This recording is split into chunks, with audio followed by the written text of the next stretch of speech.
उत्तर प्रदेश की सियासत में खासतौर पर चुनावी दौर में जाति फैक्टर हमेशा से प्रभावी रहा है। लोकसभा चुनाव की बात कर लें तो कुछ ही पलों में छठवां चरण भी संपन्न हो जाएगा। अब नजर है सातवें चरण पे। सातवें चरण में वाराणसी सहित आसपास के जनपद में वोटिंग होगी और इससे पहले कुछ ऐसी बयानबाजी रही है जिसको लेकर विरोध प्रदर्शन अब शुरू हो चुका है। अनुप्रिया पटेल ने राजपूत समाज के लिए कुछ ऐसा कहा है जिसको लेकर राजपूत समाज काफी नाराज है। हमारे साथ बातचीत के लिए जुड़े हैं करड़ी सेना के प्रदेश अध्यक्ष राकेश सिंह रघुवंशी जी। हम उनसे बात करेंगे। इस समय वाराणसी में मौजूद हैं। राकेश जी, आप वाराणसी में हैं, कुछ खास उद्देश्य के साथ, कुछ खास मकसद के साथ आप हैं, क्या कुछ? देखिए, ये मैं तो चंदौली का रहने वाला हूँ, बाबा की नगरी में हमेशा आता रहता हूँ, लेकिन उद्देश्य ये है कि अभी आपने देखा होगा कि क्षत्रिय समाज को जिस तरीके से अपमानित किया जा रहा है। मोदी जी के मित्र हैं पुरुषोत्तम रूपाला, जो गुजरात में अभी कुछ दिन पहले जो है अभद्र टिप्पणी किया था उन्होंने हमारी माताओं बहनों के ऊपर, और वो वहाँ पे एक आंदोलन हुआ था। आंदोलन ये हुआ था कि आप रूपाला का टिकट काट दीजिए, लेकिन मोदी जी ने रूपाला अपने मित्र का टिकट नहीं काटा। इसी चीज़ को लेकर के पूरे देश में एक आंदोलन हुआ और वो आंदोलन धीरे धीरे उत्तर प्रदेश के सहारनपुर में होते हुए उत्तर प्रदेश में आया।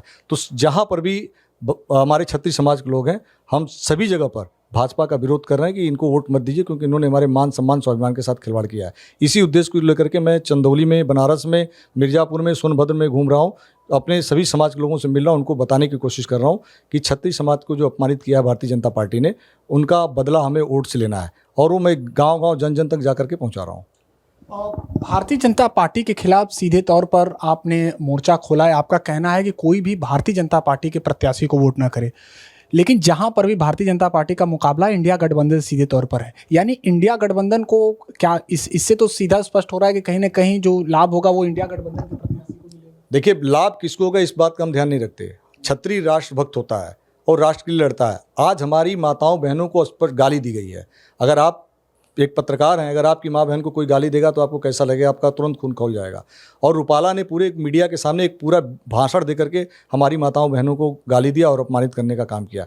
ऐसे में हम इस चीज़ को बर्दाश्त नहीं कर पाएंगे और हम जगह जगह जहाँ भी जाना होगा हम जाएंगे और जा करके जो है अपने लोगों को बताएंगे कि इनके खिलाफ। और रही बात कि हम सोनभद्र, मिर्ज़ापुर, आजमगढ़, जहाँ भी, ये हर जगह से आप देखेंगे इनका वोट परसेंटेज कम हो रहा है। और बनारस, चंदौली की भी जहाँ तक बात है, ये चंदौली से भी जाएंगे और भी 2-3 जगह, पूर्वांचल की 2-3 जगह से जाएंगे। राकेश जी, बात करें अनुप्रिया पटेल की बयान की, तो उनके बाद अब ओम प्रकाश राजभर ने भी सीधे तौर पर उनका समर्थन कहा है और उन्होंने कहा है कि ईवीएम के बटन को दबाकर ही राजा को पैदा किया जा सकता है, एक रानी की गर्भ से नहीं। ऐसी बातें क्या लगता है आपको? क्या मिर्ज़ापुर हो, गाजीपुर हो या अन्य जनपद हो जहां पर वोटिंग होने वाली है, इसके बाद राजपूत समाज का क्या नज़रिया? देखिए, अनुप्रिया पटेल जी का बयान बहुत ही आपत्तिजनक बयान है। और अनुप्रिया पटेल जी पहले अपने घर को संभालें। उनके साथ उनकी माता जी नहीं है, उनकी अपनी सगी बहन नहीं है, एक ही परिवार में 2 पार्टी बन गई है। वो कुंठित हैं, वो कुंठा उनके अंदर भरा हुआ है। उन्होंने जो बोला कि ईवीएम से राजा रानी पैदा नहीं होते, तो उनको ये भी जानना चाहिए कि ईवीएम से अगर राजा रानी पैदा नहीं होते तो जो बनाते हैं आपको राजा रानी बना करके जो संसद में भेजे हैं, अब की बार आपको घर भी बैठा देंगे। तो अब की बार अनुप्रिया पटेल को मिर्ज़ापुर से चुनाव लड़े, चाहे जहाँ से भी इनकी पार्टी चुनाव लड़ रही है, पूरे राजपूत समाज को मैसेज जा चुका है कि जो भाषा का, अभद्र भाषा का इन्होंने प्रयोग किया, इनको अपने वोट की ताकत से इनको घर पर बैठा दीजिए। ये घर पर बैठने लायक हैं, क्योंकि ये कुंठित हैं, इनके मन में ये मानसिक रोगी हैं ये। देखिए, भारतीय जनता पार्टी की बात कर लें तो राजपूत समाज एक काफ़ी कोर वोटर माना जाता था कि एक कहीं न कहीं हर चुनाव में, चाहे विधानसभा हो, लोकसभा हो, उसमें आप लोगों का समर्थन मिलता था। और इस बार तो भारतीय जनता पार्टी कह रही है कि नहीं, हम सहयोगी दलों के साथ 400 से अधिक सीटें देश में जीतने जा रहे हैं। तो क्या लगता है, क्या इन वजहों से प्रभाव पड़ेगा? देखिए, भारतीय जनता पार्टी के हम कोर वोट थे, इसमें कोई शक नहीं है। हम लोगों ने 1982 के बाद से ही लेकर के, जब से वो संभाले हैं सभी लोगों ने, हम जब इनके कोई बूथ एजेंट नहीं हुआ करता था भारतीय जनता पार्टी का, तो क्षत्रिय बूथ एजेंट बनता था। और बूथ एजेंट बन करके कमल को खिला करके इतना बड़ा कर दिया कि पूरे भारत में कमल खिला हुआ है। लेकिन यही कमल का फूल हमें डस रहा है, हमें अपमानित कर रहा है, हमें जो है हमारे साथ षड्यंत्र कर रहा है।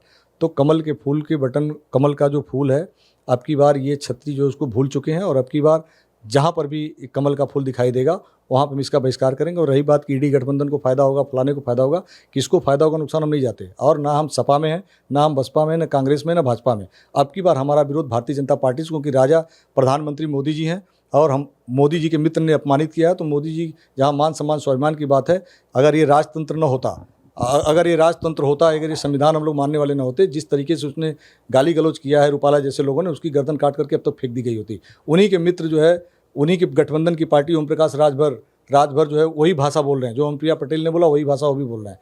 तो एक और वीडियो आपने देखा होगा कि उनकी पार्टी का जिलाध्यक्ष, ओम प्रकाश राजभर की पार्टी का जिलाध्यक्ष, हमारी माताओं बहनों को अभद्र टिप्पणी करा, हमारे समाज पर अभद्र टिप्पणी करा। इतना ही नहीं, ओम प्रकाश राजभर का पूरा वीडियो उठा करके देख लीजिए कि अभी कुछ समय पहले जब वो गठबंधन से बाहर थे, योगी जी को कह रहे थे कि मंदिर में तुम्हें भीख मंगवा देंगे। यही कह रहे थे कि अमित शाह जैसा आदमी पूरे भारत का सबसे बड़ा झूठा, मोदी जी को सबसे बड़ा झूठा, सबको ट्रेनिंग दिलाने की बात कर रहे थे। आज वो ओम प्रकाश राजभर कैसे अच्छे हो गए? तो जितने लोग जो गाली देने वाले हैं, जो अपमानित करने वाले हैं, वो सारे मोदी जी के गठबंधन में हैं और सब मोदी जी के मित्र हैं। इसलिए राजपूत समाज का युवा नाराज है, बेरोजगार नाराज है और अब की बार भाजपा के खिलाफ ही वोट पड़ेगा। भाजपा को अब की बार 36 समाज वोट नहीं देगा। एक अंतिम सवाल, आपने कहा कि कहीं न कहीं कई अपमान को भारतीय जनता पार्टी ने, खासतौर पर राजपूतों के अपमान को भुला दिया, जबकि आप लोगों ने शुरू से उनका साथ दिया है। केंद्र सरकार कर रही है कि हमने सबका साथ, सबका विकास, सबका विश्वास की बात कही है। आप लोगों को भी, यानी कि सवर्ण जाति को भी आर्थिक आधार पर आरक्षण दे दिया। यही तो झुनझुना है। आर्थिक आधार पर जो आरक्षण उन्होंने दिया था, वही तो मैं कह रहा हूँ कि इन्होंने 10% जो रिजर्वेशन दिया है, उस रिजर्वेशन में हमारे साथ शर्तें रखी।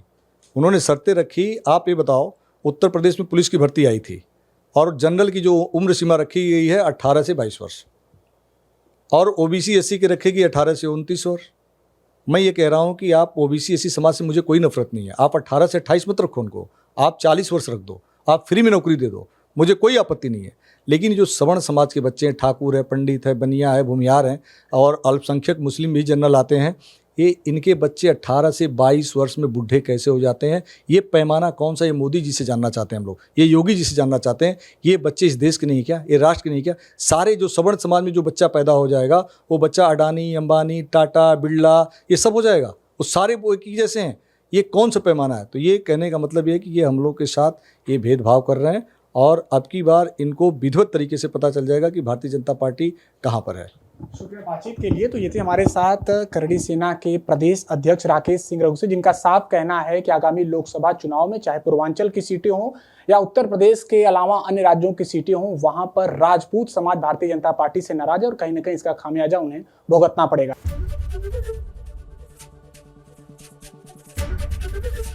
एबीपी गंगा, खबर आपकी, जुबान आपकी।